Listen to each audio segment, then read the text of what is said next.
welcome to the Get Real with King Arthur show. And we've been on a poetry kick, encouraging everyone to write poetry, at least to enrich their language. There's more to say about it, of course, but let's go to something else. Sort of existential happenings with me that I want to talk about. In fact, I want to talk about it with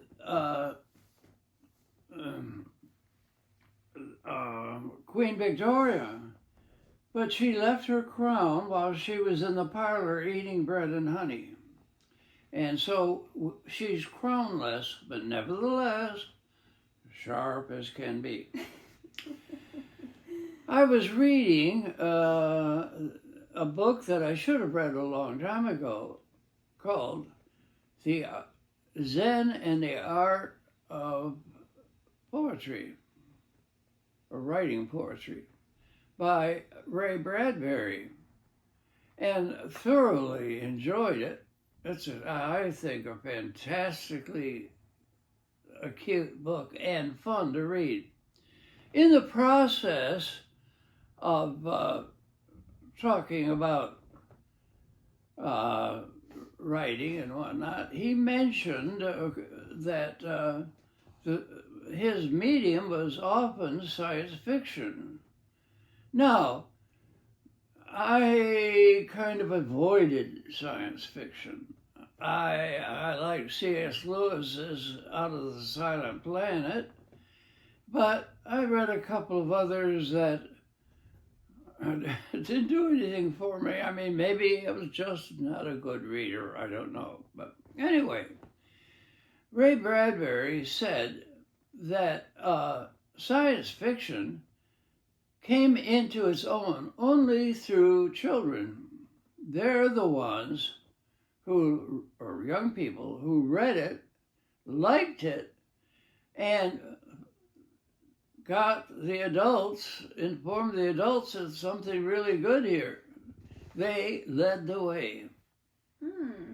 And so we want to talk about young people who lead the way, and perhaps we should listen to them. Now, we have criticized, have we not, Queen Victoria, certain things about young people these days, right? Yes.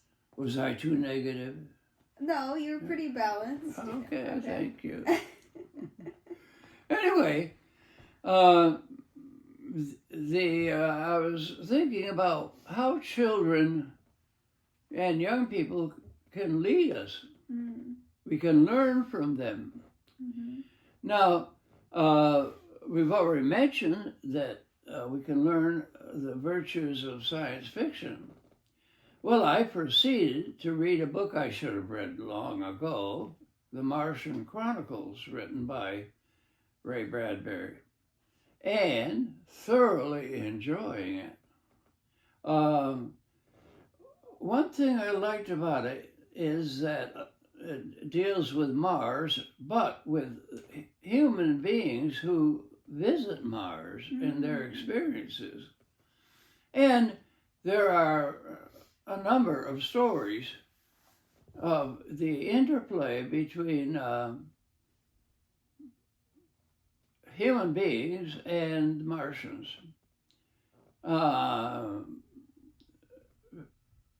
Queen Victoria, are you a fan of science fiction, or I don't know? I am. I especially love time travel. Anything related to time travel, I really enjoy. Oh, time travel. That's one of my favorite themes. So, you're already ahead of me in that respect of enjoying science fiction. Anyway, Bradbury puts human beings in their interplay with Martians in various fantastic situations. And for example, we have time distortion, which I've always had trouble with.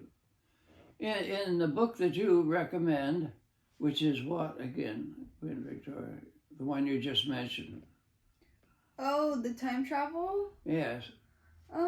There isn't one in specific necessarily, but that's the theme I've always leaned towards in movies and in books.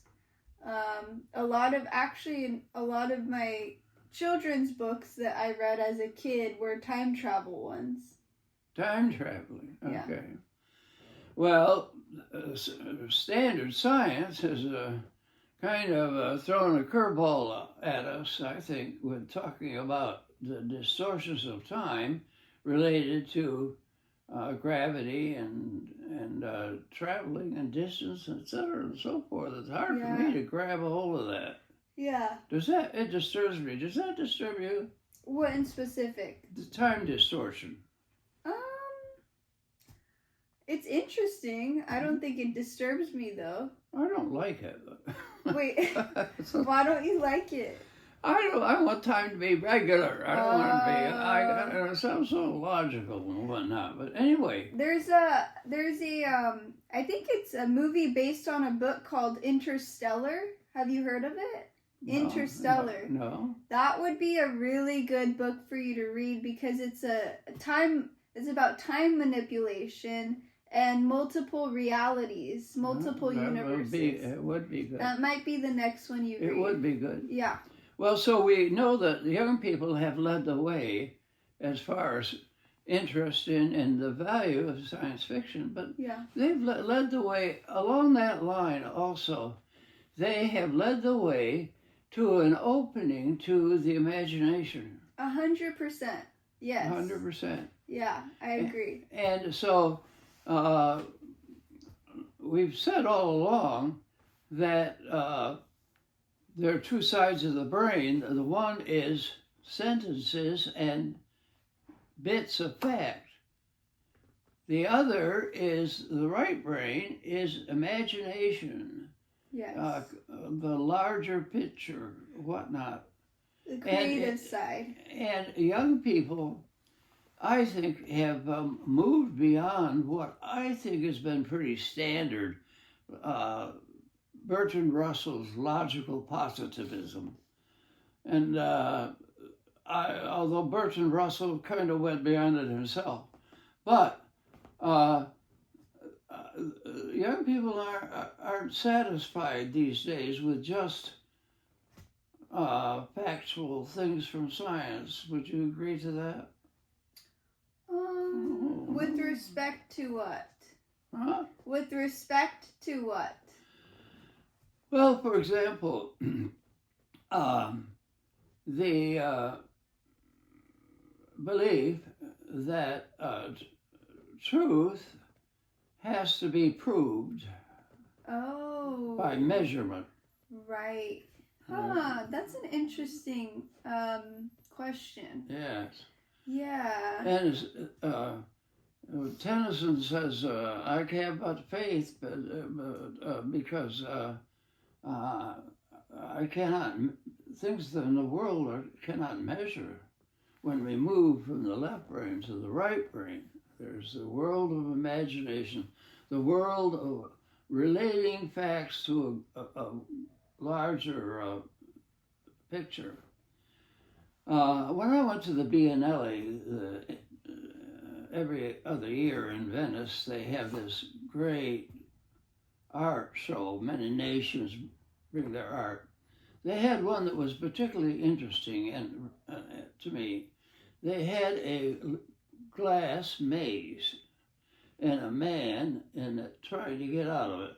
Oh. Then in the distance, there was a voice spewing out factoids, facts, which had no impact on his getting out of the maze.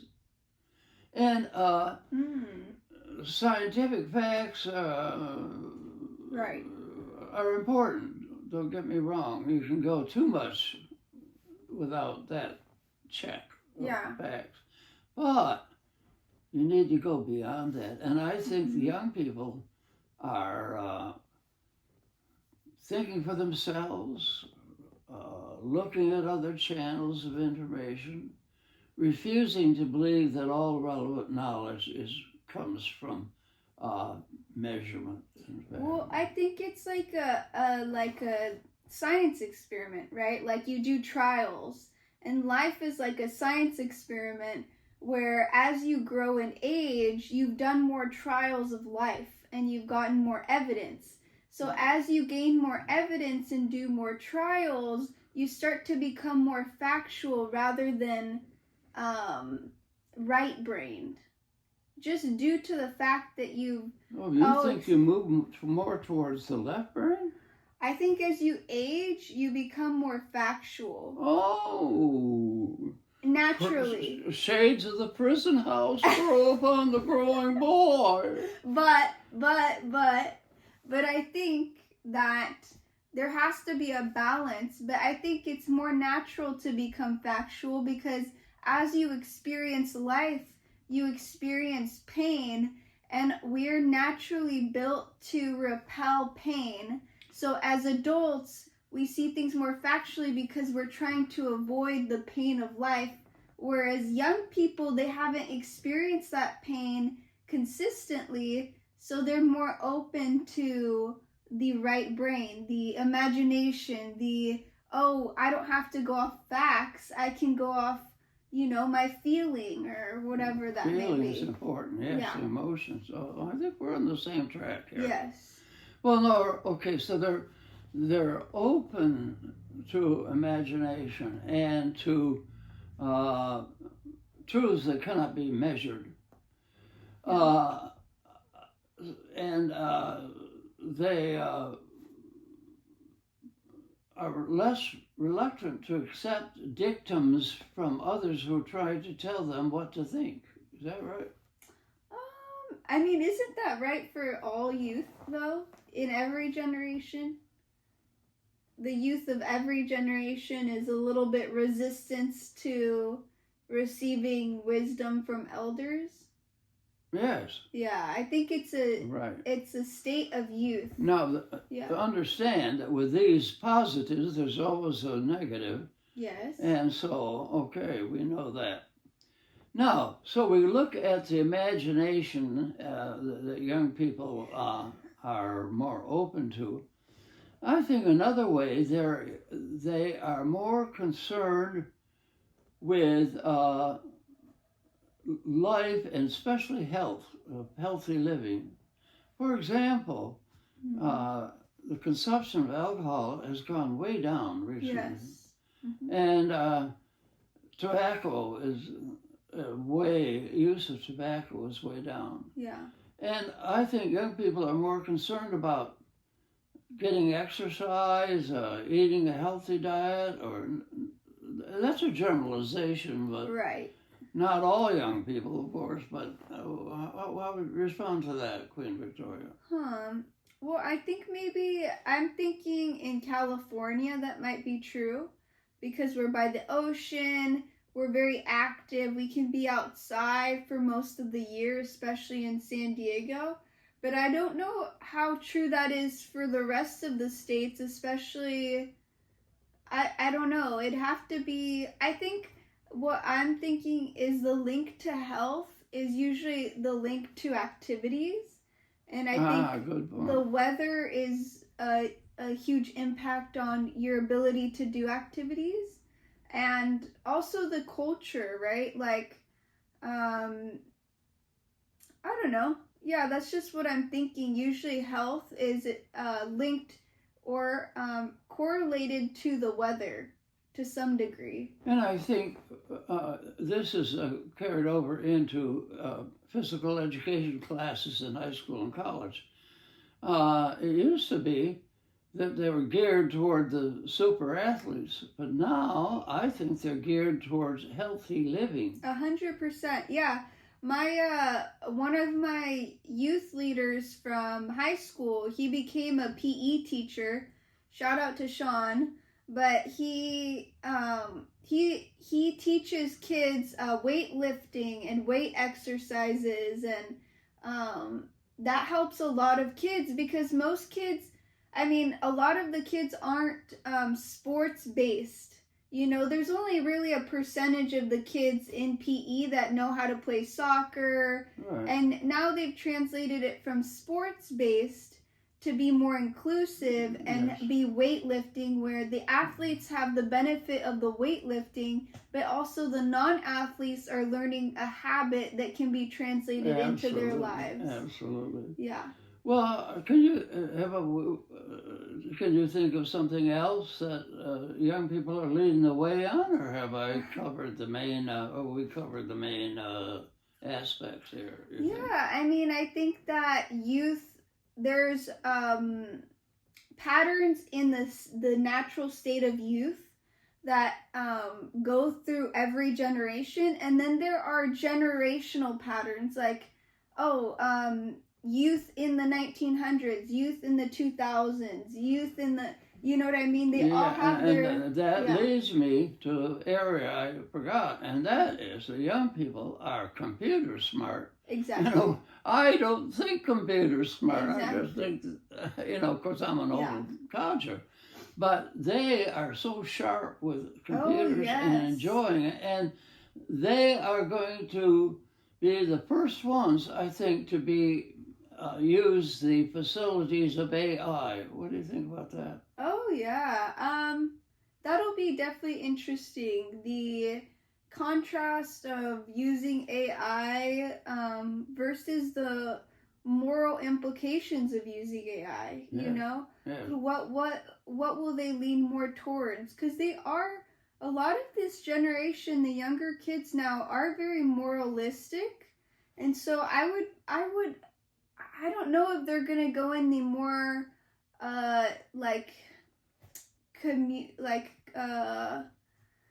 more tolerant. I don't know if they're gonna go more into the AI or they're gonna go against it. You know. Well, yes, but that'll be interesting to see. It would be very interesting. Yeah. And I should say, I think young people are more tolerant of others, and